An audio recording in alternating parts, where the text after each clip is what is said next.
नमस्कार। स्वागत है आप सभी का आपके अपने YouTube चैनल सुनीता ज्ञान गंगा में। आज मैं आपको एक राजा की कहानी सुनाने जा रही हूँ। बहुत दिनों पहले एक राजा रहता था। उनकी दो रानियाँ थीं। दोनों रानियाँ निसंतान थीं। राजा सभी मंदिरों में जा जाकर पूजा पाठ करते, घर में पूजा पाठ करवाते। दो रानियाँ भगवान से विनती करते रहने पर भी दोनों रानियाँ माँ नहीं बन पाईं। एक बार एक सन्यासी उस राज्य से गुजर रहे थे। राजा के दरबार में सभी लोग कहने लगे कि वे सन्यासी बहुत ही महात्मा हैं, क्यों न उन्हें राज दरबार में बुलाकर इस समस्या को हल करने के लिए विनती किया जाए। राजा ने कहा कि सन्यासी को आदर से महल में बुलाया जाए। वे महात्मा जब महल में पहुँचे, राजा ने दोनों रानियों को बुलाकर कहा, महात्मा का सत्कार बड़े आदर के साथ होना चाहिए। बड़ी रानी उसी वक्त तैयार हो गई और महात्मा को बड़े आदर के साथ खिलाने लगी। छोटी रानी महात्मा के फटे कपड़ों की ओर देखती और उनकी सेवा करने से इनकार कर देती। छोटी रानी को अपने रूप और धन का बड़ा घमंड था। कुछ दिनों बाद महात्मा जाने के लिए तैयार हो गए। जाने से पहले बड़ी रानी को उन्होंने खूब आशीर्वाद दिया और कहा, बहुत जल्द ही इस महल में बच्चों की आवाज़ सुनाई देगी।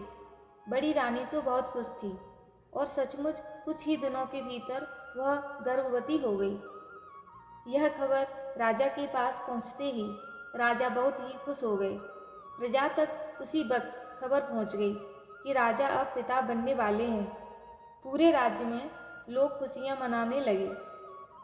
बड़ी रानी का सम्मान बहुत बढ़ गया और उनकी देखभाल करने के लिए और भी लोग रखे गए। उधर छोटी रानी के मन में बहुत ज़्यादा ईर्ष्या हो रही थी। रात दिन वह ईर्ष्या से जलने लगी। सोच रही थी कि अभी से जलने लगी थी। सोच रही थी कि अभी से बड़ी रानी का इतना आदर, न जाने बच्चे पैदा होने के बाद कितना आदर होगा। छटपटा रही थी छोटी रानी।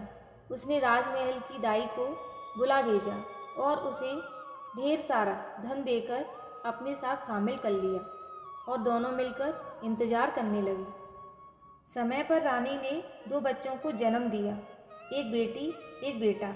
दाई ने तुरंत बच्चों को एक झांपी में रखकर छोटी रानी के पास ले गई और उसके बाद बड़ी रानी के पास दो पत्थर रख दिए। बड़ी रानी ने जब पत्थरों को देखा, उसे बहुत हैरानी हुई कि ये कैसे हो सकता है। उधर राजा खुशी से झूमते हुए बड़ी रानी के पास पहुँचे और जब उन्होंने देखा बड़ी रानी दो पत्थरों को आश्चर्य से ताक रही है, राजा वहीं रुक गए और दाई से पूछने लगे, क्या बात है? दाई ने कहा, बच्चे नहीं पत्थर निकले। राजा को बहुत गुस्सा आया। बड़ी रानी को उसी वक्त बंदी गृह में कैद कर दिया। पूरे राजमहल में ये बात फैल गई कि बड़ी रानी ने ईंट पत्थर को जन्म दिया है। उधर छोटी रानी अपने दो चौकीदारों को बुलाकर वह झांपी दे दी और उनसे कहने लगी, इस झांपी में दो बच्चे हैं, दोनों को ले जाओ और मार डालो। दोनों चौकीदार झांपी लेकर जंगल में गए। झांपी खोलकर बच्चे को जब देखा, तब दोनों ने निश्चय किया कि बच्चे को वहीं छोड़ देंगे, भगवान बच्चों की रक्षा करेंगे। ये सोचकर वही झांपी रखकर दोनों महल पर वापस आ गए। छोटी रानी ने जब पूछा, हो गया काम? उन्होंने कहा, हाँ हो गया काम। इधर बड़ी रानी दिन रात पूजा पाठ में लग गई। राजा ने बड़ी रानी को फिर से महल में रहने दिया। बड़ी रानी सुबह से शाम तक पूजा करती रहती। पूजा करने के लिए फूल लाने सिपाही को भेजती। एक दिन आसपास कोई फूल नहीं मिले। सिपाही जंगल से फूल लाने गया। जंगल में सिपाही ने देखा बड़े सुंदर चंपा फूल लगे हुए थे। चंपा और बांस का झाड़ पास पास उगे हुए थे। सिपाही फूल तोड़ने के लिए जैसे ही नज़दीक आया, चंपा के झाड़ ने कहा, ये भैया बांस। बांस झाड़ ने कहा, काय बहनी चंपा। चंपा ने कहा, राजा के सिपाही फुलवा तोड़े बर आए दे। बांस ने कहा, लग जा बहनी आकाश। जैसे ही बांस ने कहा, वैसे ही चंपा का झाड़ ऊपर की ओर बढ़ने लगा। बढ़ते बढ़ते वह इतना बढ़ गया कि सैनिक फूल तक नहीं पहुंच पाए। सैनिक आश्चर्यचकित होकर ताकते ही रहे। सैनिक दौड़ते हुए सेनापति के पास पहुंचे और उन्हें सारी बात बताई। सेनापति ने विश्वास ही नहीं किया कि ये सब क्या कर रहे हैं, क्या कह रहे हैं। सैनिकों ने कहा, आप एक बार हमारे साथ जंगल चलिए, एक बार खुद देख लीजिए। सेनापति चल पड़े सैनिकों के संग। जैसे ही सेनापति चंपा और बांस के पास पहुंचे, चंपा ने कहा, ए भैया बांस। बांस ने कहा, काय बहनी चंपा। चंपा ने कहा, राजा के सेनापति फूल तोड़े बर आए हैं। बांस ने कहा, लग जा बहनी आकाश। चंपा का झाड़ बढ़ते बढ़ते और भी ऊंचे तक पहुंच गया। सेनापति बहुत ही डर गए। दौड़ते दौड़ते पहुंचे मंत्री के पास। अब मंत्री चल पड़े देखने के लिए। चंपा को ऊपर से दूर तक दिखाई दे रहा था।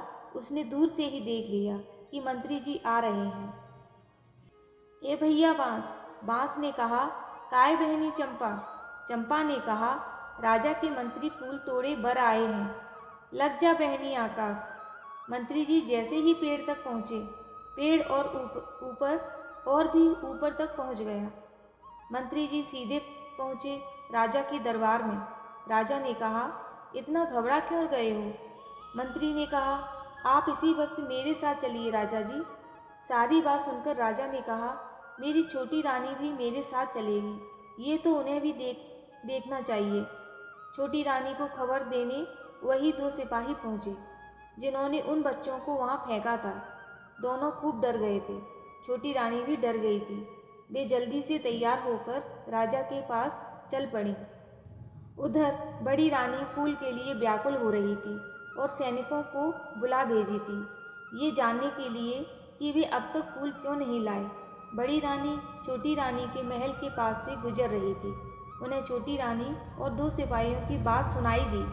राजा और छोटी रानी जब जाने लगे, उनकी सवारी के पीछे पीछे बड़ी रानी पैदल ही चलने लगी। बहुत व्याकुल होकर वह चली जा रही थी। चंपा के झाड़ को ऊपर से सब कुछ दिखाई दे रहा था। जैसे ही वे सब पास पहुँचे, ए भैया बांस। बांस ने कहा, काय बहनी चंपा। चंपा ने कहा, छोटी रानी संग राजा फूल तोड़े बर आए हैं। लग जा बहनी आकाश। चंपा का झाड़ और भी ऊंचा हो गया। राजा दोनों पेड़ों के पास पहुंचकर पूछने लगे, क्या बात है, तुम दोनों भाई बहन हो? कैसे चंपा और बांस बन गए? उसी वक्त बड़ी रानी वहां तक पहुंची। चंपा ने जोर से कहा, ए भैया बांस। बांस ने कहा, काय बहनी चंपा। चंपा ने कहा, हमर महतारी दुखियारी बड़े रानी ह फुलवा तोड़े बर आवते।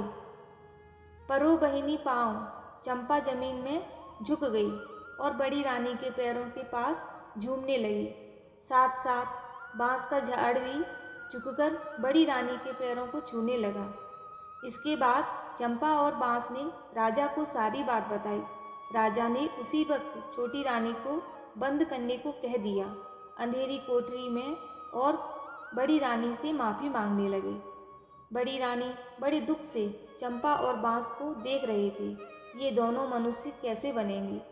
बड़ी रानी दोनों के करीब पहुंचकर दोनों से लिपटकर रोने लगी। जैसे ही उनके आंसुओं ने चंपा और बांस को छुआ, चंपा और बांस मनुष्य बन गए। बेटा बेटी को बड़ी रानी ने गले से लगा लिया और जाकर रथ में बैठ गईं। राजा रानी दोनों बच्चों के साथ राजमहल की ओर चल पड़े। साथ में बाजा गाजा बजने लगे। पूरे देश में खुशियाँ फैल गईं। दोस्तों, कहानी सुनने के लिए आपका बहुत बहुत धन्यवाद। राधे राधे।